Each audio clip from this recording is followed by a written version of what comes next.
Hello students, स्वागत है आपका आईसीटी वर्चुअल क्लासेस में। मैं हूं कविता, आपकी साइंस टीचर। उम्मीद करती हूं आप सभी अच्छे होंगे और स्वस्थ होंगे। सो क्लास कंटिन्यू करते हैं अपना चैप्टर, जिसमें हम बात कर रहे हैं हाउ डू ऑर्गेनिज्म रिप्रोड्यूस, यानी कि जीव जनन किस प्रकार से करते हैं या कैसे करते हैं। तो यहाँ पर हम पढ़ रहे थे प्लांट्स में जो रिप्रोडक्शन होता है वो किस प्रकार से होता है, जिसमें आपने अभी तक जो स्टार्ट किया था सबसे पहले पार्ट्स ऑफ फ्लावर, जिसमें हमने बात की थी टाइप्स ऑफ फ्लावर के बारे में भी बात की थी। इसी के साथ हमने कहा था कि यहाँ पर हमारे पास स्टेमेन आता है, ठीक है, जिसमें यहाँ पर पॉलन ग्रेन का फॉर्मेशन हमने देखा। देन हमने बात की थी यहाँ पे फीमेल गैमेट या एग सेल के फॉर्मेशन के बारे में। टॉपिक जो हमारा चल रहा था वो यहाँ पर आता है पॉलिनेशन, आपने पढ़ लिया है, ठीक है। टाइप्स ऑफ पॉलिनेशन भी आपने पढ़ लिया है। Cross pollination and self pollination की हमने बात कर ली है। टॉपिक चल रहा था फर्टिलाइजेशन, ठीक है। फर्टिलाइजेशन को आपने यहाँ पर समझा प्रोसेस के थ्रू। यहाँ पर हमने क्या बात की अभी तक? हमने कहा यहाँ पे जो पिस्टिल वाला रीजन है,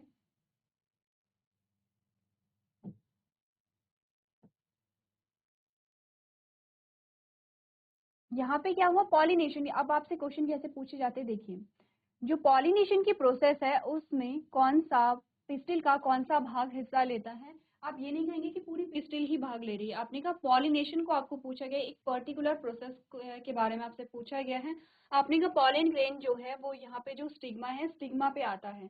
तो पॉलिनेशन में स्टिग्मा क्या कर रही है, भाग ले रही है, जो कि क्या है पिस्टिल का ही भाग है। लेकिन अगर आपसे पूछा जाए पिस्टिल का कौन सा भाग, तब आप बात करेंगे यहाँ पे वर्तिकाग्र या स्टिग्मा की।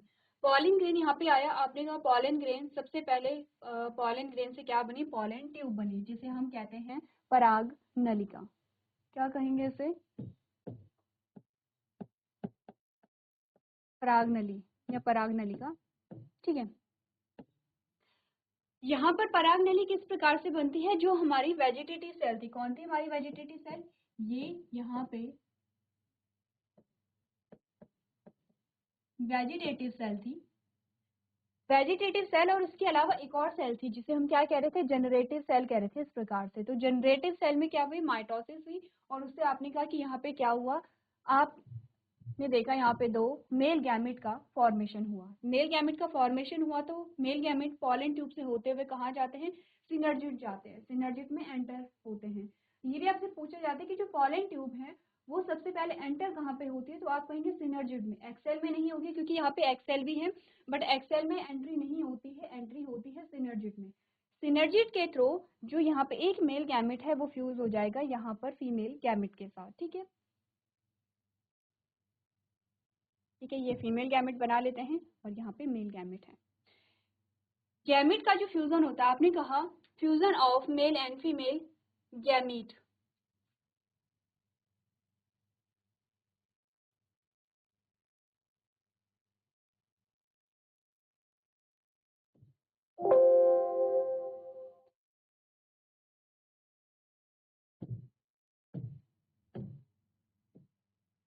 इसे आप पूरा लिख लेंगे गैमीट को, गैमीट, ठीक है। यहाँ पे गैमीट को पूरा कर लेंगे। आपने कहा fusion of male and female gamete, जो फर्टिलाइजेशन हम उसे कहते हैं, ठीक है। फर्टिलाइजेशन क्या है, यहाँ पे नर और मादा युग्मक का संलयन क्या कहलाता है, निषेचन कहलाता है, ठीक है। फर्टिलाइजेशन हो गया। क्वेश्चन आपके लिए जो होमवर्क के लिए था वो ये था कि एक मेल गैमेट तो यहाँ फ्यूज हो जाता है, तो दूसरा जो मेल गैमेट है इसका क्या हुआ, सेकेंड जो मेल गैमेट है उसका क्या हुआ, ठीक है। इसको समझने से पहले हम बात कर लेते हैं फर्टिलाइजेशन के बारे में।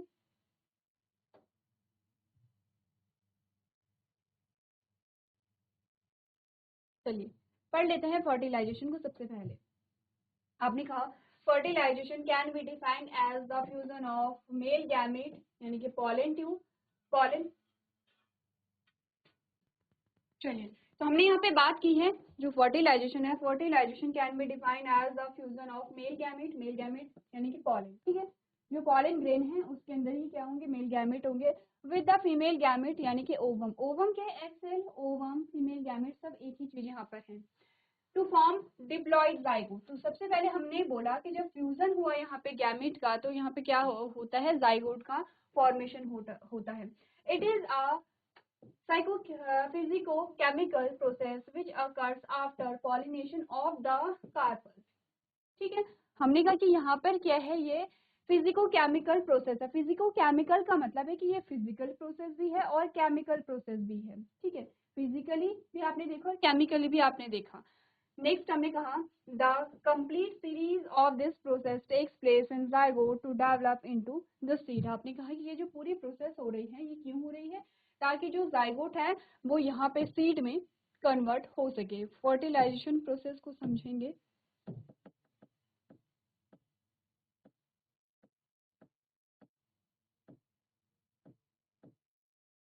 चलिए यहाँ पे समझते हैं। हमने कहा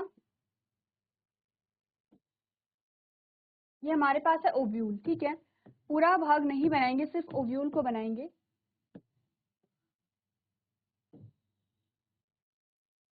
ये है ओव्यूल।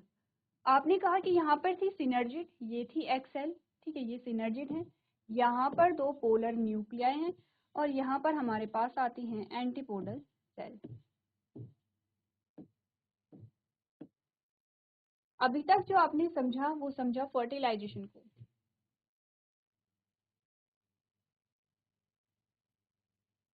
जिसमें आपने कहा कि जब मेल गैमेट, यहाँ पे पॉलन ट्यूब कहाँ आती है, सिनर्जिड में, और इसमें आते हैं दो मेल गैमेट, ठीक है।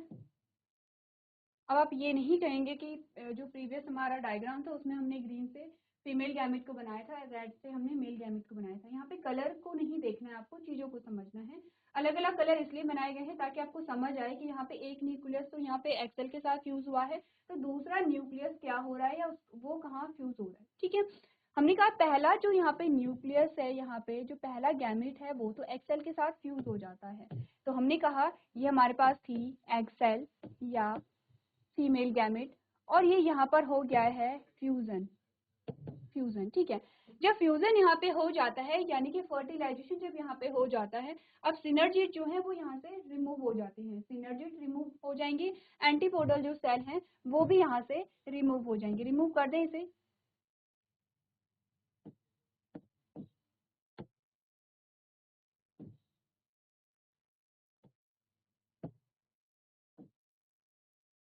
ये हो गया है फ्यूजन, ठीक है। ये पॉलन ट्यूब थी। अब पॉलन ट्यूब का कोई काम नहीं है, पॉलन ट्यूब को भी हटा दें, ठीक है। ये रिमूव कर दें, फ्यूजन हो गया है। आपने कहा अब यहाँ पे फ्यूजन हो गया है, अब यहाँ पे दो न्यूक्लियस आपको नहीं मिलेंगे, एक ही न्यूक्लियस मिलेगा। यानी कि हमने कहा जो आपको न्यूक्लियस मिलेगा यहाँ पे वो अब एक ही न्यूक्लियस मिलेगा, क्योंकि दोनों न्यूक्लियस जो है वो मिक्स हो गए हैं। अब इस वाले स्ट्रक्चर को हम एक्सेल नहीं कहेंगे, इस स्ट्रक्चर को हम कहते हैं जाइगोट। चलिए आपको पॉलन ट्यूब बनानी पड़ेगी, क्योंकि अभी हमारे पास एक मेल गैमेट और है, ठीक है। एक मेल गैमेट ये है, क्योंकि एक मेल गैमेट तो ये आ गया है। ध्यान रखिए मेल गैमेट डायरेक्टली ऐसे नहीं आता है पॉलन ट्यूब से, ठीक है। पहले जो पॉलन ट्यूब है वो सिनर्जिड में जाएगी, सिनर्जिड से यहाँ पे एक्सेल में एंटर होती है। हमारे पास है एक एक्सेल, एक मेल गैमेट, ठीक है। ये जो मेल गैमेट आता है वो यहाँ आके फ्यूज हो जाता है इस प्रकार से। अब आप देख रहे हैं कि यहाँ पर आपको तीन न्यूक्लियस दिखाई दे रहे हैं, तीन न्यूक्लियस हैं, क्योंकि दो पोलर न्यूक्लियाई तो पहले से ही थे। अब यहाँ पे तीन न्यूक्लियस हैं। एक और चीज आपको ध्यान देनी है जो यहाँ पे, वो ये है कि आपने कहा ये मेल गैमेट था, ये भी एन था, और जो फीमेल गैमेट है ये भी एन थी। तो जाइगोट हमारे पास 2n होगा। क्यों 2n होगा? क्योंकि दोनों यहाँ पे क्या है, जो न्यूक्लियस है, दोनों गैमेट है वो फ्यूज हो गए हैं। n प्लस n कितना होता है? 2n होता है, ठीक है। तो हमने कहा जाइगोट क्या होगा? 2n होगा। इतनी बात आप ध्यान रखिए। अब ये हटा लूं मैं, ये जो फ्यूजन हुआ है इसे मैं हटा रही हूँ। दोनों क्या है आप समझ रहे हैं, ये मेल गैमेट है जो हमने ग्रीन में दिखा रखा है, ये भी क्या है, हैप्लॉइड है, और जो यहाँ पे फीमेल गैमेट है ये भी हैप्लॉइड है। दोनों का जब फ्यूजन हुआ और जब जाइगोट का फॉर्मेशन होता है तब ये 2n है। तो यहाँ पर मैं इसे ऐसे रिमूव कर रही हूँ, ठीक है। अब आपको ध्यान ये देना है कि 2n कैसे आया यहाँ पर। अगर मैं आपसे यहाँ से पूछूं कि यहाँ पर क्या सिचुएशन थी, आपने कहा ये भी n था, ये जो पोलर न्यूक्लियाई है, दूसरा जो पोलर न्यूक्लियाई है वो भी n था, और जो यहाँ पे मेल गैमेट था ये भी n है। जब यहाँ पे फ्यूजन हो जाता है, ठीक है, जब यहाँ पे क्या हो गया है, सनलाइन हो गया है, यहाँ पे पूरा सनलाइन हो गया है। सनलाइन जब हो जाता है तो हमने कहा यहाँ पर बनता है एंडोस्पर्म, जिसे हम कहते हैं भ्रूण कोश, ठीक है। और जाइगोट को हम कहते हैं युग्मनज, क्योंकि जो गैमेट है उन्हें हम कहते हैं युग्मक, ठीक है, कंफ्यूज नहीं होना है। गैमेट को हम कहते हैं युग्मक और गैमेट के संलयन से जो बना उसे हम कहते हैं युग्मनज, ठीक है। हमने कहा यहाँ पे जो सेकंड आपका न्यूक्लियस है, ये जो सेकंड आपका न्यूक्लियस है, सेकंड जो आपका क्या है, मेल गैमेट है, 2 मेल गैमेट बने हैं, ऐसे ही होता है। जो पॉलन ग्रेन है उसमें 2 मेल गैमेट होते हैं। जब यहाँ पे पॉलन ग्रेन आया, पॉलन ट्यूब बनी, तो 2 मेल गैमेट अंदर आएंगे। एक मेल गैमेट होता है फ्यूज किससे, यहाँ पे एक्सेल से या ओवम से, ठीक है। और ये पूरा क्या ओव्यूल है, ओव्यूल के अंदर क्या है, ओवम या एक्सेल है। तो एक जो मेल गैमेट होगा वो फ्यूज होता है ओवम से या एक्सेल से, जो कि फ्यूजन के बाद बनाएगा जाइगोट, यानी कि जो फर्टिलाइजेशन के बाद बनाएगा जाइगोट, ठीक है। दूसरा जो मेल गैमेट है वो होता है पोलर न्यूक्लियाई से। जो पोलर न्यूक्लियाई यानी कि जो सेंटर में जो 2 न्यूक्लियस होते हैं उनसे फ्यूज होता है। आपने कहा 3 एन यहाँ पर आ गए हैं। अगर मैं आपसे पूछूं बताइए भ्रूण कोश की जो पोलैरिटी है वो कितनी होगी, तो हम कह सकते हैं 3n होगी। क्यों 3n होगी ये आप समझ रहे हैं यहाँ पे, ठीक है। ये होता है 3n, इतना क्लियर है। और ये जो प्रोसेस है यहाँ पर आपने कहा, ये जो प्रोसेस है इसे हम कहते हैं डबल फर्टिलाइजेशन, डबल फर्टिलाइजेशन, ठीक है। ये जो यहाँ पर आपने पढ़ा, यहाँ पर ये था फर्टिलाइजेशन, दूसरा मेल गैमेट भी बना लेते हैं, ठीक है। ये तो है फर्टिलाइजेशन यानी कि निषेचन,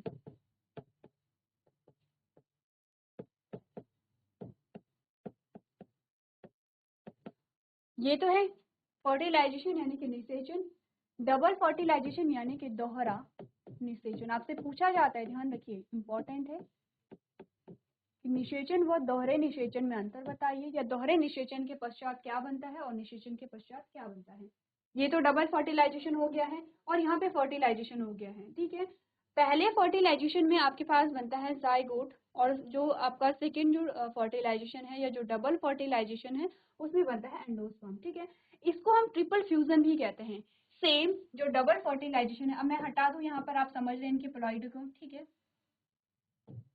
इसको हम क्या कहते हैं, ट्रिपल फ्यूजन भी कहते हैं।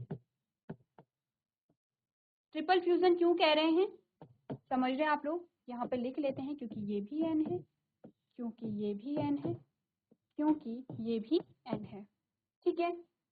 हमारे पास जो इंपॉर्टेंट वर्ड है उसे देख लीजिए कि क्या क्या वर्ड आपको समझने हैं। आपको एक तो समझना है फर्टिलाइजेशन या निषेचन, ठीक है। सेकंड आपको समझना है कि जाइगोट जो है। तीसरा आपको समझना है एंडोस्पर्म, ठीक है। और चौथा डबल फर्टिलाइजेशन कहिए या ट्रिपल फ्यूजन कहिए या दोहरा निषेचन कहिए, तीनों एक ही चीज है। सबसे पहले तो स्ट्रक्चर को समझिए कि यहाँ पे क्या हुआ, जो पॉलिनेशन था, परागण था, उसके बाद फर्टिलाइजेशन हुआ, डबल फर्टिलाइजेशन हुआ, इसके फलस्वरूप क्या स्ट्रक्चर हमारे पास आए हैं। देन हम डिस्कस करेंगे यहाँ पर कि जाइगोट का फंक्शन क्या होगा, क्यों जाइगोट बना है, एंड एंडोस्पर्म का फंक्शन क्या होगा, क्यों यहाँ पे एंडोस्पर्म या भ्रूण कोश का निर्माण हुआ है। पहले ये जो इमेज है इसे बनाइए आप लोग, और जो लेबलिंग हमने यहाँ पे की है उसे भी आप लोग नोट कीजिए। चलिए, हमारे पास सारे पार्ट्स बन गए हैं। अब बात करते हैं कि किसका क्या यहाँ पे फंक्शन होता है। डेवलपमेंट की अगर हम बात करें, मैं ये हटा रही हूँ। डेवलपमेंट की अगर हम बात करें तो सबसे पहले यहाँ पर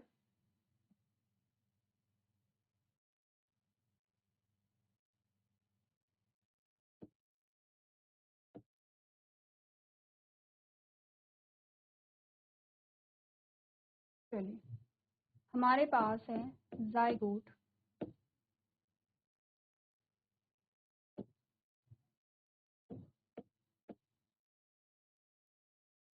ठीक है, और हमारे पास है एंडोस्पर्म।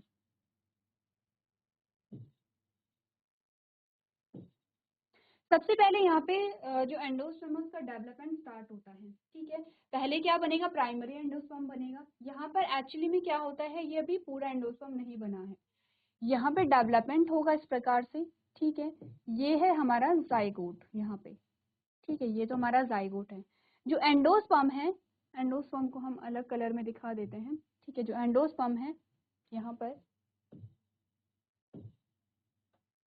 चलिए, उसकी यहाँ पे क्या बनने लगती हैं, सेल्स बनने लगती हैं इस प्रकार से।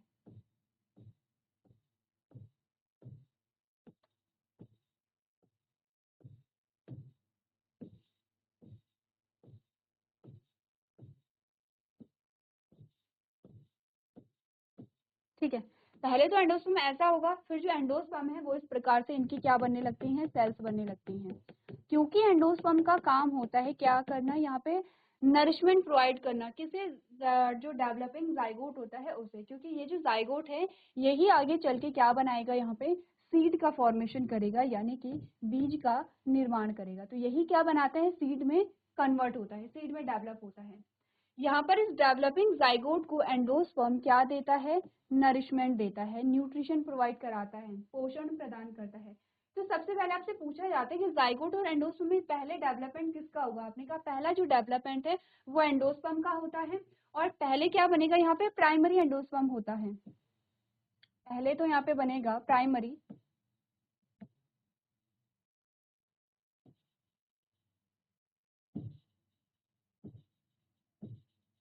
एंडोस्पर्म, ठीक है, प्राइमरी।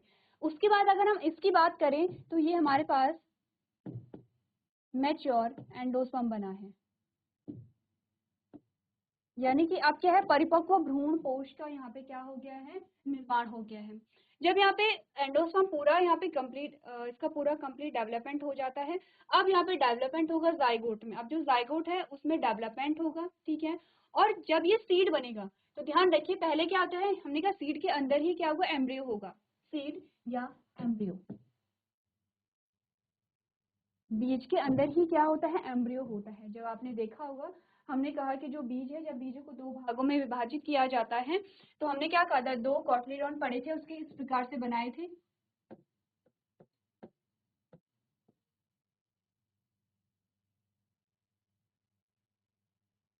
ये तो क्या है, सीड के कॉटलीडॉन है, ठीक है, ये सीड के क्या है, कॉटलीडॉन है।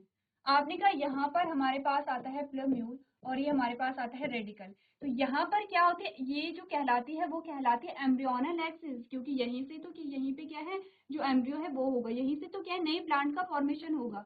ये जो बीच वाली डंडी है इसे हम कहते हैं एम्ब्रियोनल एक्सिस। एम्ब्रियोनल एक्सिस से ही नए प्लांट का फॉर्मेशन हो रहा है। प्लूम्यूल जो है, यहाँ पर प्लूम्यूल क्या बना रहा है, शूट बना रहा है। शूट का मतलब क्या होता है, मिट्टी से ऊपर का जो भाग होता है प्लांट का या पौधे का, वो पूरा शूट में आता है, ठीक है, शूट सिस्टम जिसे हम कहते हैं। इसमें आपका तना है, इसमें आपके लीफ है, आपका फ्लावर है, फूल है, सारे भाग हैं। और जो रेडिकल होता है वो बनाएगा रूट को या जड़ को, क्या बनाता है, जड़ को बनाता है, ठीक है। हमने कहा पूरा पौधा इसी ऐसे ही तो बनेगा, ठीक है, एम्ब्रियोनल एक्सिस से ही बनेगा। एक भाग क्या बना रहा है, मिट्टी के ऊपर वाला भाग बनाते हैं, जैसे हम बीजों को बोते हैं। और बीजों में जब अंकुरण होता है तो क्या होता है, मिट्टी के बाहर आपको बहुत छोटी सी कली दिखाई देती है, जो कैसी होती है, आप अगर देखेंगे तो वो कुछ व्हाइट और ग्रीनिश कलर की होती है, आपने देखा होगा। जैसे आपने प्याज देखा है, तो प्याज में भी जो प्याज होता है उससे भी क्या निकलने लगती है, आपने कहा इसमें क्या निकल रहे हैं अब, पौधा जो निकलने लगता है। ऐसा कहते हैं अगर प्याज को बहुत दिनों तक रखा गया, या आलू में आप बर्ड्स देखते हैं, वैसा ही कलर जो होता है आपको देखने को मिलता है।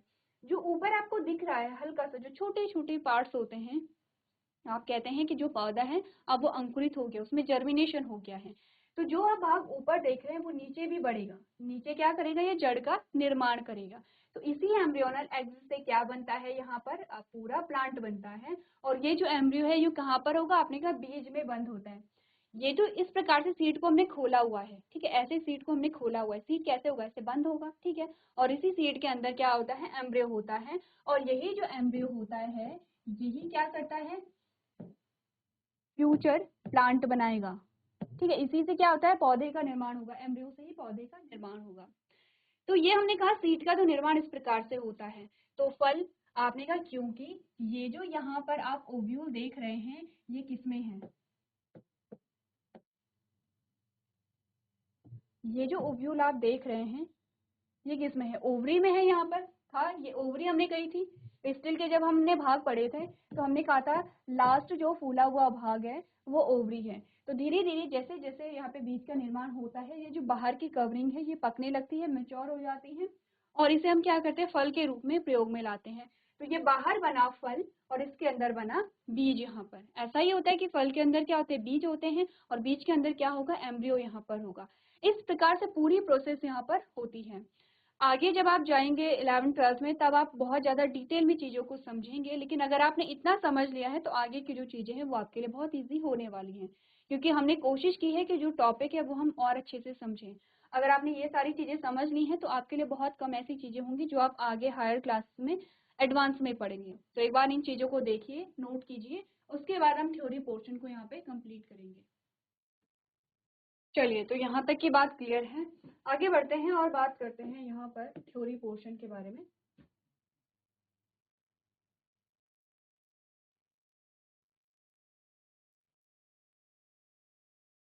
फर्टिलाइजेशन प्रोसेस में आपने क्या देखा, आप साथ साथ में डायग्राम को देखते रहेंगे, आपको क्या क्या चीजें बताई गई हैं। ठीक है, यहाँ पर हमने कहा पूरी पेस्टिल है, ठीक है, ये पॉलन ग्रेन है और यहाँ से पॉलन ट्यूब का फॉर्मेशन हो रहा है। ठीक है, ये आपके पास आती है पॉलन ट्यूब। पॉलन ट्यूब यहाँ से एंटर हो रही है, तो ध्यान रखिएगा, कंफ्यूज नहीं होना है। हमने आगे से दिखाया था, हमने क्या किया था, एक्सेल को हमने यहाँ से दिखाया था और हमने कहा था पॉलन ट्यूब इस प्रकार से क्या हो रही है, एंटर हो रही है। इसी को क्या कर दिया गया है, उल्टा कर दिया गया है। जैसे ये सीधा है तो इसी को क्या कर दिया गया है, उल्टा कर दिया गया है। अब यहाँ से जो पॉलन ट्यूब है घूम के आएगी और यहाँ पर आप देख रहे हैं सबसे पहले रिलीज ऑफ जो मेल गैमेट है वो कहाँ रिलीज होगा, यहाँ पे सबसे पहले सिनर्जिड के थ्रू कहाँ एंटर होगा, यहाँ पर। पहला जो मेल गैमेट है वो यहाँ आया और दूसरा जो मेल गैमेट है वो कहाँ फ्यूज होगा, यहाँ पे पोलर न्यूक्लियाई के साथ फ्यूज होगा। ठीक है, अब यहाँ पे आपको सारी चीजें बता रखी हैं, सिनर्जिड यहाँ पर है, ये पूरी एक्सेल है, पोलर न्यूक्लियाई यहाँ पे है, एंटीपोडल यहाँ पर है। तीसरे में आपको डबल फर्टिलाइजेशन बता रखा है। पहले तो ये है, पहले वाले में आपको फर्टिलाइजेशन बताया गया है, सेकंड में आपको डबल फर्टिलाइजेशन बताया गया है जहाँ पर एंडोस्पर्म का फॉर्मेशन हो गया है। एंडोस्पर्म 3n है और जाइगोट यहाँ पे क्या है, 2n है। ठीक है, यही सेम चीजें हमने पढ़ी थी, तो पढ़ लेते हैं आगे। आपको बताया गया है फर्टिलाइजेशन प्रोसेस में in flower the pollen grain germinates after the pollination of carpels and grow into the style by creating the pathway for the pollen grain to move down to ovary। अभी का यहाँ पर क्या हुआ, pollination, जब pollination हो गया है तो उसके बाद क्या होगा, pollen grain germinates after the pollination. Pollen grain में क्या होगा, यहाँ पे जर्मिनेशन होगा, यानी कि पॉलन ट्यूब का यहाँ पे फॉर्मेशन होगा जो कहाँ जाएगा, ओवरी की तरफ जाता है। The pollen tube open into the ovule through the micropyle and burst into the embryo sac। आपने कहा कि यहाँ पे जो एंट्री होती है वो माइक्रोपाइल से होती है। ये जो एंड है ये माइक्रोपाइल है। देखिए, अगर हम देखें कि ओवरी जो है वो ओव्यूल, ये पूरा क्या है, ओवरी है, और ये एक डंडीनुमा संरचना है। पहले तो यहाँ पर इस प्रकार से होता है ये, ठीक है, ये प्लेसेंटा है, ये हाइलम है, और इस प्रकार से यहाँ पर क्या लगा होता है, ओवरी लगी होती है। यह पूरी ओवरी, क्लियर है। यहाँ पर एक्सेल है, यहाँ पर पोलर न्यूक्लियाई है, और यहाँ पर क्या है, एंटीपोडल सेल होती हैं। इस प्रकार से यहाँ पर हमने कहा ये जो एंड है, ये हमने कहा यहाँ पर ये जो एंड है ये है माइक्रोपाइल। यहाँ पे क्या बताया गया है कि जो एंट्री होती है वो माइक्रोपाइल एंड से होती है, और इसके जस्ट अपोजिट जो होगा वो होगा चला जा। ठीक है, तो माइक्रोपाइल एंड क्या होगा, जहां से आपने कहा पॉलन ट्यूब की क्या हो रही है, एंट्री यहाँ पर हो रही है। ठीक है, चलिए आगे बढ़ते हैं। आपने कहा है the male nucleus united with a nucleus of an egg inside the ovule forming a diploid zygote। कि पहले क्या हुआ, जो पहला मेल गैमेट था वो एक्सेल के साथ फ्यूज होकर जाइगोट बनाएगा, which later swell up and develop into a fruit। ठीक है, चलिए अब ये बात की गई है यहाँ पर किसके बारे में, ये पूरी ओवरी की बात की गई है कि ओवरी क्या हो जाती है, स्वेल हो जाती है और यहाँ पे पूरे फ्रूट का फॉर्मेशन हो जाता है। नेक्स्ट आपको बता रखा है डबल फर्टिलाइजेशन। डबल फर्टिलाइजेशन में क्या हमने पढ़ा, double fertilisation is the process of fertilisation characterised by the fusion of female gametophyte with two male gametes। In this mechanism. One sperm cell fuse with the egg producing zygote and other fuse with the two polar nuclei to make a endosome. All angiosperm plant undergo double fertilization process.